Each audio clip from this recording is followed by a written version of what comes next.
Hi, I'm Julian, one of the financial planners here at Bigmore Associates. Today I want to cover what is seen as quite a hot topic: performance.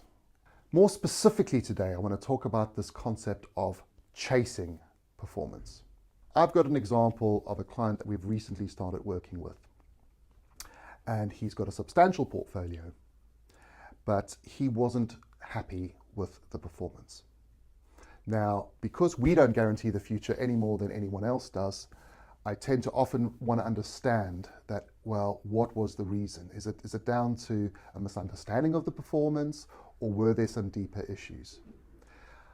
Unfortunately, what transpired as I carried out the full analysis for this client is something I've seen many, many times before. The client engaged with an investment firm in 2019, and they built this very diverse portfolio of loads of different funds and fund managers, and the client's expectation was they're going to do really well and they're going to beat the market. It came to around 2020, 2021, and the performance unfortunately wasn't quite there. Of course, because of COVID, investments all around dropped, but his particularly didn't do very well. So he understandably had a robust discussion with his investment manager to say, I'm not really happy with the performance. What are you going to do about it?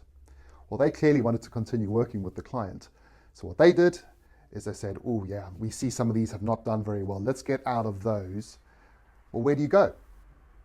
Well, unfortunately, we are creatures of habit. We look back to the past, and advisors are no different. We look back and said, well, actually, these funds have done very, very well. So let's get out of the ones you're in now and move a whole lot of your portfolio into those.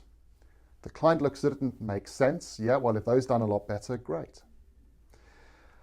Unfortunately, once I actually stepped back and I did the whole review, it transpired that by making that decision, by chasing performance, so getting out of investments that were low and buying into investments that had done very well, the analysis was not actually that unsurprising. Had the client simply stayed where he was invested, he would have been well over £100,000 better off.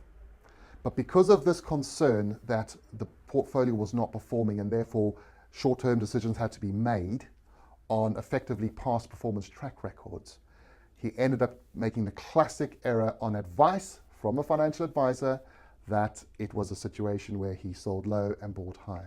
Now, I'm not in any shape or form suggesting that that financial advisor did the wrong thing, because we're all in the same boat. We don't have a crystal ball to predict what's going to happen.